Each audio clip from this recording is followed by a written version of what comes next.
Hey guys. Hi guys. Hey guys. Hey. This is not your average podcast, trust me. This is IPSERIES, where you learn to protect and safeguard all your intellectual property so you can make a career of what you love. Join me, Rita Chinda, as we discuss all things intellectual property from the world of fashion, film, media, entertainment, dispute resolution, and even technology. Welcome. Good evening from your end, and I think we're basically on the same timeline, but yeah, good evening. My name is Rita, I'm Chinda, and I'm the podcast host of IPSERIES, and I would like to meet you, Miss Jasmine. Please tell us your name, where you're based, and what you do, and then we'll go right into our questions for today. Awesome. Thank you so much for having me. My name is Jasmine Love. I'm based out of Atlanta, Georgia. And basically, I do music catalog acquisition. I'm also a music executive. I wear a lot of hats. I was a former artist, hit Billboard, own publicity firms, run a record label. I do a lot of cool things, but one of my favorite things to do is music catalog acquisition and funding. Nice. Why did you say music cataloging is like your favorite thing to do at the moment? Well, I enjoy everything I do. I love it because I'm sitting out for people's creative. And so to me, everything that I've done in the music business also leads you to a music catalog sale, or maybe you need funding to continue a project. So to me, it's kind of fun because you never know what someone's going to do with the money. And that could be producing a new album. That could be, traveling, retiring, running for office. I've seen people even buy jets with the money so to me, it's just a fun experience to see what people do with funds. Interesting. So in the course of your career and, interacting with creatives, how would you describe music valuation in terms of what you do? Like, what is the whole process and how, especially now where, we're talking about the DSPs and artists that are asking questions, should they sign up to labels or do they go independent? How do you evaluate a music catalog at the end of the day? Yes, so music catalog acquisitions and evaluation for us at Open on Sunday, the process is you need at least 4 years of making money off of your catalog. And then that way we can look at it and evaluate it and see what it's worth. So when you are looking to decide on your future that you may want to do a catalog sale in the future, we recommend having all your data in order. So whether you're independent and you're doing independent distribution and you say, hey, I want to sell my masters later, maybe you want to sell your writer shares and you need to make sure that you're registered with the correct PROs and stuff like that. And which is like, where you would collect for your writer share or the publishing companies. So we buy from rights owners. So you can be a label, a producer, a songwriter, as long as you're collecting it and have at least, about 4 years of catalog data, which you're collecting with our minimum when you decide to apply, then that's how we will look at the catalogs first. And then if you have contracts and things like that or loans against it, we pay those off. So basically, the first step is making sure that you have all your documents, any contracts you sign, wherever you're collecting, having the logins, having your CSV files, your PDF files. Like those are the most important things to start off with. Great. So are you limited just to the US or your company, just look out or scout for artists that you think should consider music valuation in the course of their careers, another revenue generation? Yeah, so we look everywhere. So it's just about your sources and where your rights are. Basically, it just depends on where you're collecting from. And so it doesn't matter where you're located. We need to see the rights owner that is paying you for your collection. And then that's how we determine if we want to buy a percentage or that full source of that catalog at that time. Yeah, okay. So what are the key concepts or elements that you would find in a typical music valuation? What are those everyday or go-to activities or technologies that, goes with music valuation? Yeah. The typical day, no matter who contacts me, is I need the data. I can't get excited because you're a celebrity. I can't get excited because you've had these hits or wrote these songs.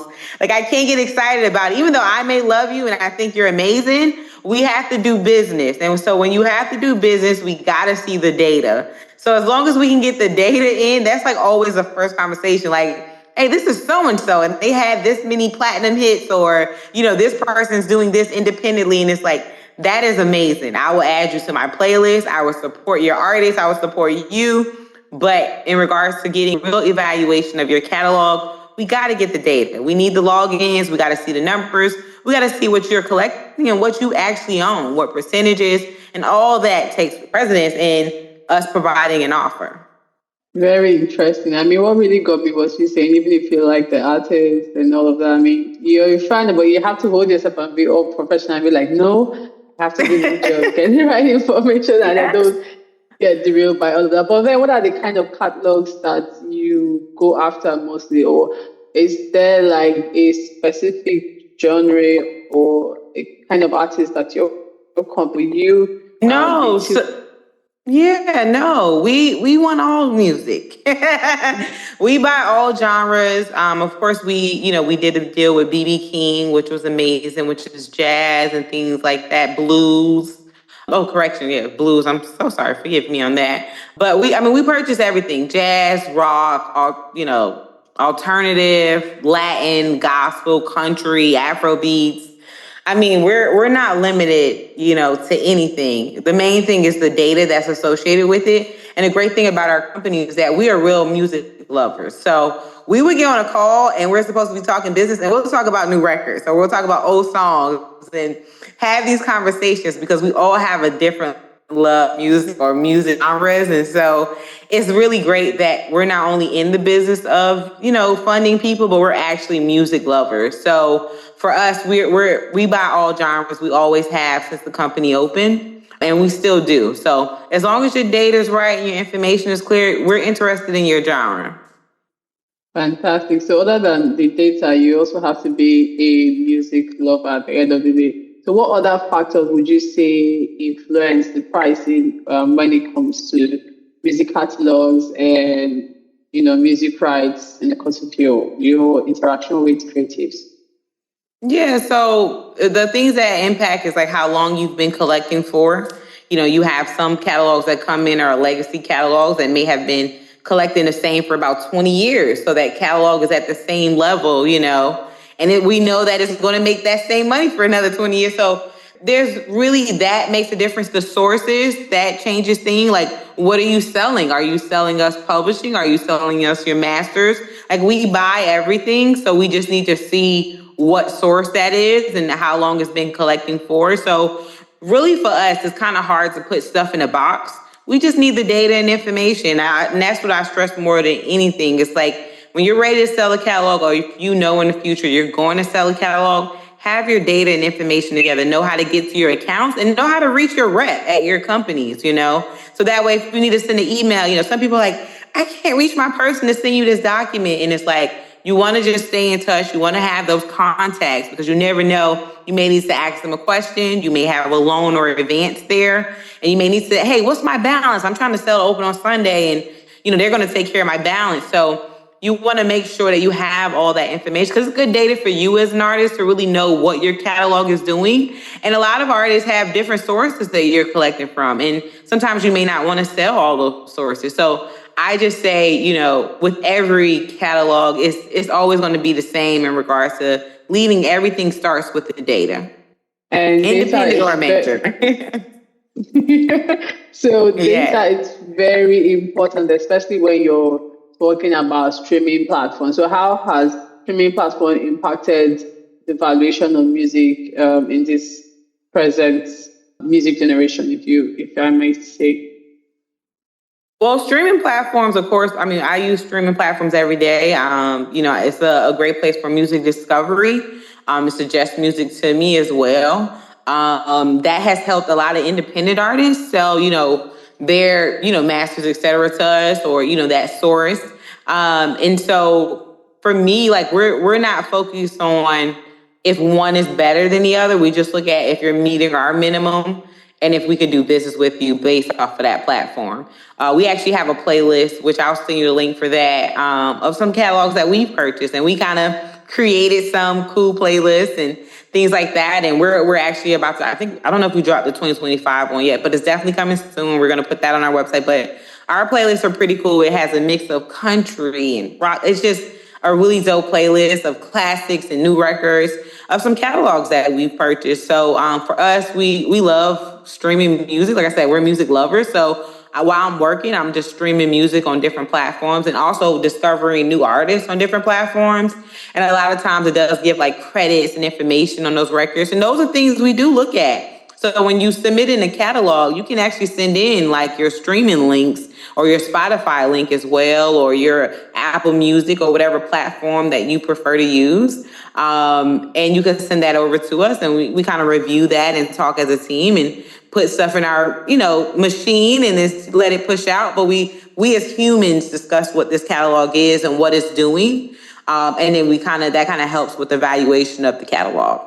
Fantastic. So I'm excited to get the link and also get inside your music love of the kind of songs you enjoy listening to. But interestingly, you also talked about independent artists, especially now where there's more awareness when it comes to the disadvantage of being signed to a record label. I mean, Taylor Swift just got back her master's records, and a couple of other artists have also achieved that as well. So that's kind of changed the narrative when it comes to the music industry and how artists can actually generate revenue. But then looking at the independent artists, how can they create value for their music without a traditional record label deals, and also position themselves for your company to one day value them and say, oh, I think your song is great, your catalog is good, and we want to buy some of your rights or all of your rights?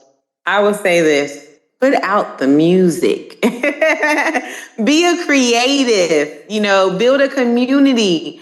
I've seen all type of deal structures from every part of the world when it comes to, independent artists or independent labels.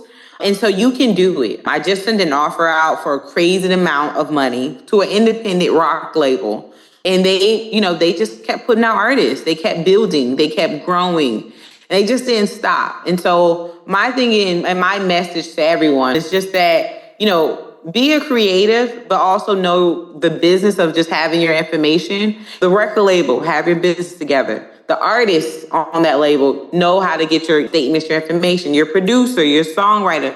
Everybody needs to know how to access the information, whether you're independent or you're major. That's important. Some people feel like people who are signed to majors have all this information, and they don't. And sometimes we have to say, hey, where is this data at? Like, we need this. And they're like, oh, I don't have it. So my point in saying is to, again, we were focused on independent, is that, just create. Because what happens is as time goes by, that catalog builds and you're promoting and marketing your music, it will grow. And then you would know when it's time that you feel like you want to do a catalog sale or just leverage a catalog for future artists that you're signing or to reinvest into those artists. Because again, I've funded people of all levels. People you'll say, nah, they don't never need the money. They may be investing in something. Everybody uses the money for what they want to use it for. That's not my focus. I just love hearing the stories about what it was used for, whether somebody else just did a movie. And it's like, wow, I gave you the funds off of your catalog so you can go invest into this major film. And so for us, it's really cool. We don't disclose people information unless they really want us to name drop. But we purchase people and love and listen to their records. We probably own a percentage of their catalog, but we don't disclose everyone's information. So it's really exciting, but I would just tell any independent artist listening or any independent labels, like, just keep building your catalog. Focus on being an artist or a record label or a songwriter, and just get the placements, promote the records, do what you can do to really build an audience to make you some money. And when you get to a certain point and the catalog's made, or you feel like, hey, I'm needing additional funds, then I always say give Open on Sunday a chance to provide an offer. You don't have to sell to us, but at least you know what we offer you. And that's what I always say. Like, hey, you don't have to sell to me, but if you ever think about it, the money's here. So for anyone listening that's going to listen to this episode, please give One Sunday a chance. And Jasmine will be looking forward to working with you. Yes. Give me a chance. I just want to provide you an offer. You don't have to take it, but you know the money's here if you want it. Seriously, if you want to transform your IP knowledge from to aha, come and hang out with us on the IP Series podcast. We're here to inspire, to educate, and entertain you on your journey to understanding how intangible asset works. So subscribe today and let's make IP the most interesting conversation. Else, we're gonna have a problem, guys. Please subscribe, okay? Hit that subscribe button and join the party. Fantastic. So, what role would you say technology has played, in the course of your career in terms of funding, in terms of valuation? What impact? Has it been good? Has it been bad? Would you advise people to adopt technology? I mean, not everyone is screaming technology. We're now in the fifth industrial revolution, but what role has technology really played when it comes to music valuation and also helping you make the right decision when you want to fund an artist? Mm-hmm. Well, I would say this. Technology is a way for our company to move faster. Right now in our queue, most of our deals are about 2 weeks. We're getting offers out, getting them done within 30 days. I mean, you could be fully funded for your catalog that you're looking to sell. So for me, technology has been a plus for us because we also have an amazing COO who built our technology in regards to evaluating catalogs. So we have a little secret machine over here. And then as humans, we still look at everything, triple check it, but it just kind of makes stuff fast paced so we can get you an offer. And then we say, well, okay, we look at this. Let's look at this person. Let's see who they are. Let's see what's going on. Should we up the number? What can we do? So we look at all these different things, but technology has been very instrumental in some secrets that I can't say right now, but we are using technology for sure to help us in regards to our data, our onboarding, and just the process. And then there's just cool techs of like keeping up with deals, communicating with lawyers and all of that. So to me, I feel like technology has definitely had a plus in just making those things easier in that sense. And I know people talk about technology also in a negative way, but for me, I'm just going to focus on those perks that is provided for Open on Sunday and what we do. Fantastic. Impressive to hear you guys have your own special tech so that, Yes. it makes your job easier. Now, artists, a lot of artists tend to look for licensing deals or sync placement. And would you say that would contribute to their catalog being valid? Is that part of you did mention data, but would all these little drops in the ocean, would it add the valuation, make it more variable or less profitable? I would say this with the sync situations. So we have an amazing sync department. We've done some major syncs ourselves with catalogs we have. But when you're talking about providing it to get an offer, we have to look at that 2 ways, okay? And I'll just let you guys in on a secret here. When you have a sync payment and you've gotten it just once within a year, that doesn't mean that that's the value of your catalog, right? Because you're not going to get that payment every year. So why would we include that as payment of your catalog? But then there are people who have consistent syncs that we know that this isn't going anywhere. This is a record that's going to continue to get sync opportunities. It's going to continue to grow. And then we do look at that. So sync is not one-sided. These license deals are not one-sided. But we, again, back to the data, we just got to see what it is. And then we can say, okay, that's where we as humans look at that and say, okay, we see a bunch of sync payments here. How is this affecting the value of the catalog? And kind of go from there. But I know for some people, I just want to be clear, some of you guys are getting syncs. You're getting one sync a year and you're like, my catalog is worth X amount because of this one payment I made this year. If I got a sync for $100,000 and now I've made $200,000 a year, but that's the only time that's ever happened.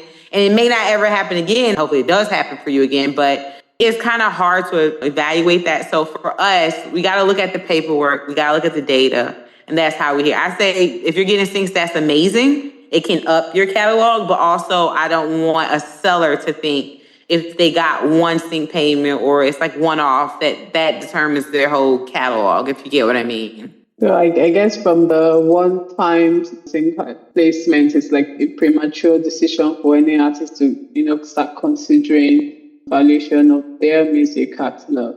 What would you consider to be the biggest challenges when you are assessing an artist song or you are evaluating an artist catalog?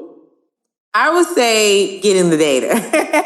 So you can't send one sheet. Like, I'm at the beginning. I'm the salesperson to buy the catalog. So for me, it's like, give me the data. Like, I can get on the phone with you. I'm going to explain what we need. I need the data. I need contracts if I need them. I need certain things.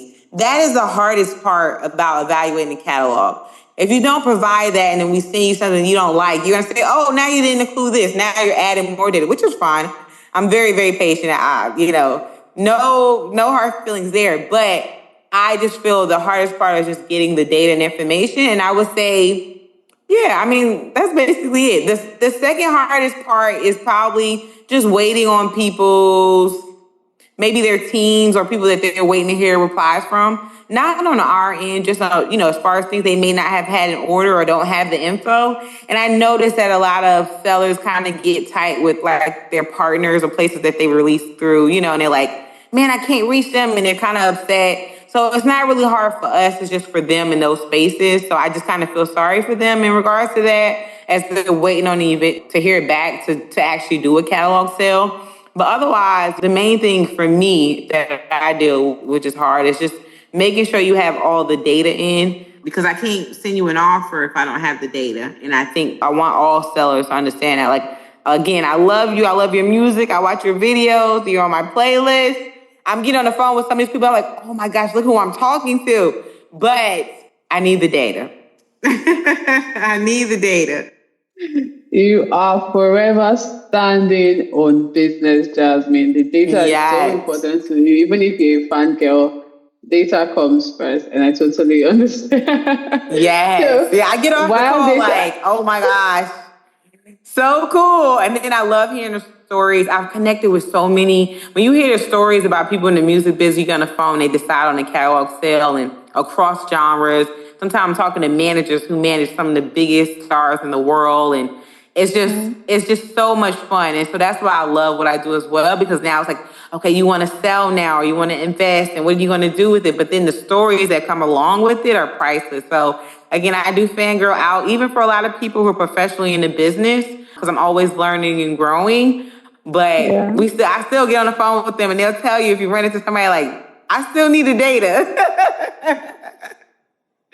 So that means we should be looking forward to your book one day, telling us the behind the scenes of your music catalog journey, or any other thing that you decide to venture into. I mean, now I give you an idea, right? Yeah, something may be already cooking, but no, a lot of things, like, again, we protect who is talking with us.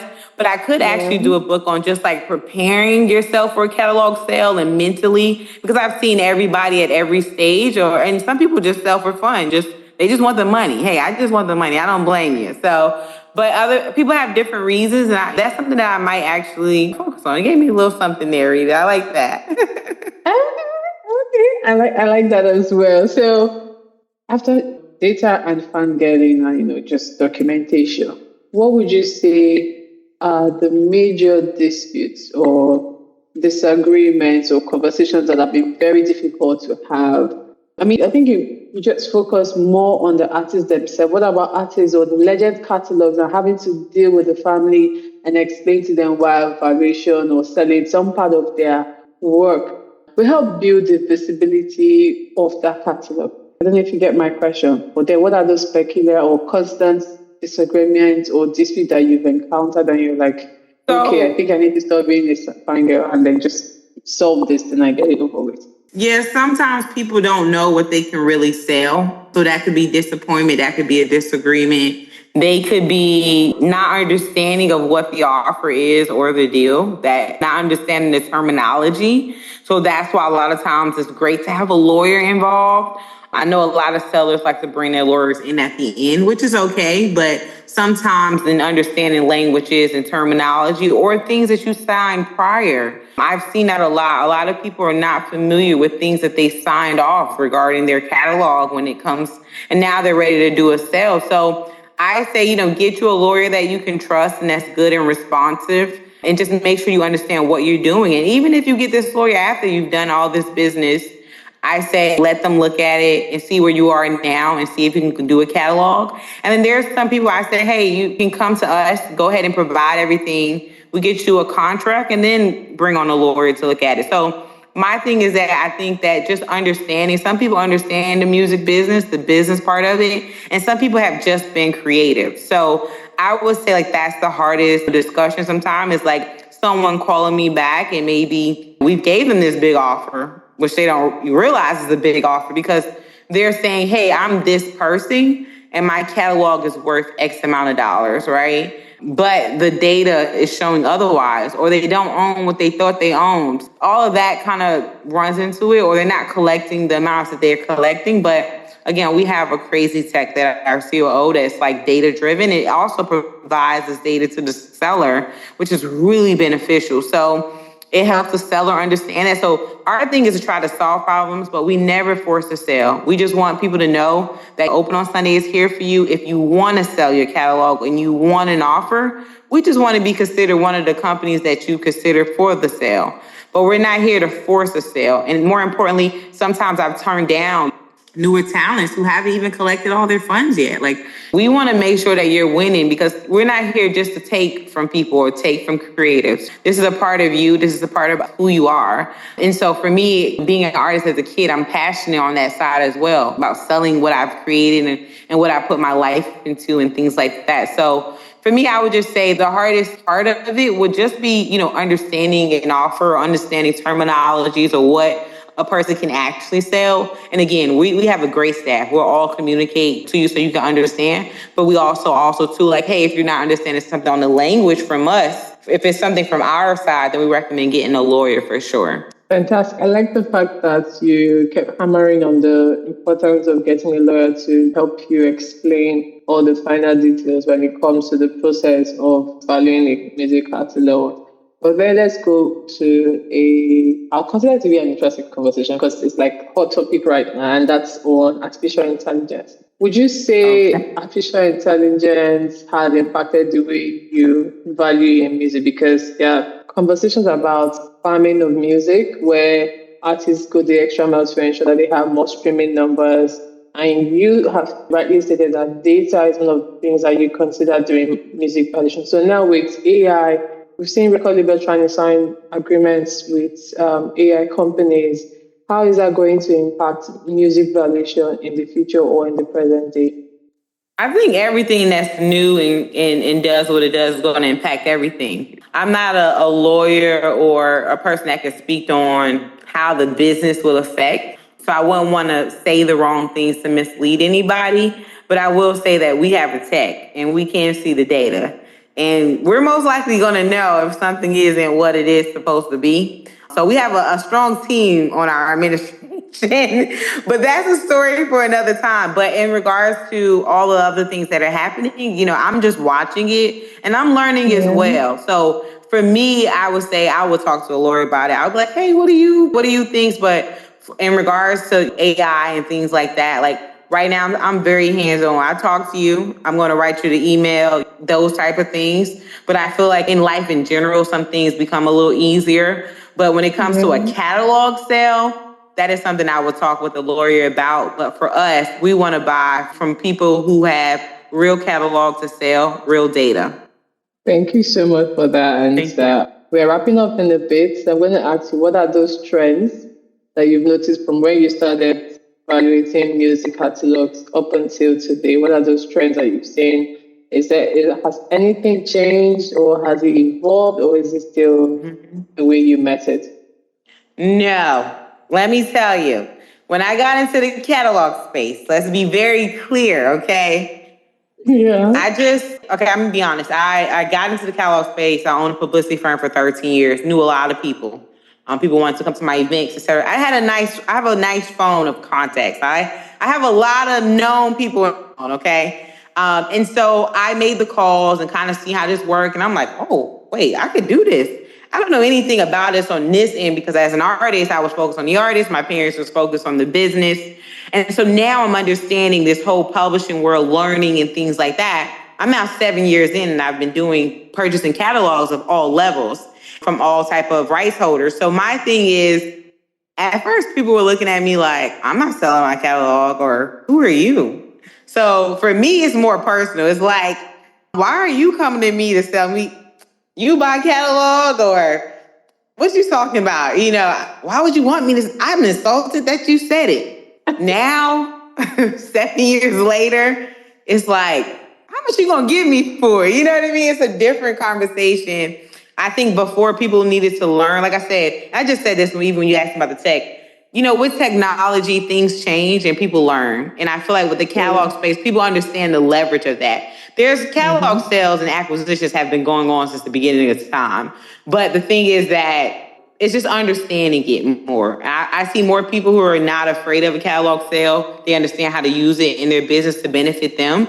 And so I think that that's the difference that I've seen. Again, I used to go out and I'm a networker and I'm like, hey, let's talk, let's do this. And like, catalog? You want to buy what? Do you really have the money? All these other questions. I'm sorry, we got a storm here. But they ask a million other questions in regards to it. And yes, we do have money. That's not even an issue. But is your catalog worth it? And that all starts with the data. But we do have the funds. Like I said, we just want to give you an offer. But that's what I would say is the biggest change. The conversation and the looks I would get, asking people and then setting up meetings about the catalog. Then so now it's like, oh, there's Jasmine. She's a catalog person. She's the market development. She wants to buy catalogs. So they already know what I do. They understand it more. And they've seen a lot of stuff in the press about catalog sales. They've seen, these big artists purchase catalogs and sales and producers and songwriters. So I think all of that has been a plus for the catalog acquisition company, especially for companies like us. Fantastic. Thank you so much, Jasmine, for sharing your wealth of knowledge. I look forward to, again, your playlist. And No I'm looking problem. out for your book launch. Whenever that goes live, I'm available. I'm going to get a copy. I hope you had a great time with us here today on IPSERIES. I did. Thank you so much for having me. This is exciting. You have an amazing spirit. I love this interview. And just so you know, this is the first time I really sat down and went into details about catalog acquisition. So I really hope that your listeners and audience enjoy it and they can reach out and, of course you can share all my information, but I am excited about it and I look forward to what's next. And yeah, maybe I'll come out there soon and we do something together to really get into these catalogs. Thank you so much, Jasmine. I'm honored that you chose to, share this much information about what you do. Artists need to know about it. I will consider myself to be a creative as well since I own a podcast. But yeah, I should also be considering that aspect in the future. Well, thank you so much. Do you have any final words or comments before we close? Well, no, just, if you want to visit openonsunday.com, find out how much your catalog is worth. You can also contact on the website and ask to speak to Jasmine. I see all the website inquiries anyway, but you can definitely put my name there and I'll reach back out to you. I'm very hands-on. It's all about networking. And again, guys, you never know, what your catalog may, be worth. I am on LinkedIn. Jasmine Love. I am on Instagram, which my page is private, but I may change it after this interview so you guys can follow me. It's Ken Only DJ. I'm very private, but people who know me know me. So I'm excited. But again, thank you so much for that. But again, it's openonsunday.com and you can find us across social media. You can find us on the LinkedIn's, the Instagrams, all those great things. And again, just thank you for your time and thank you for having me. Thank you for your time and the rest. Thank you so much. I really do appreciate it. Have a great evening and stay safe, Jasmine. You too. Bye-bye. Bye. Thank you for listening to IPSERIES podcast. If you enjoyed this episode, please subscribe, rate and review us on your favorite podcast platform.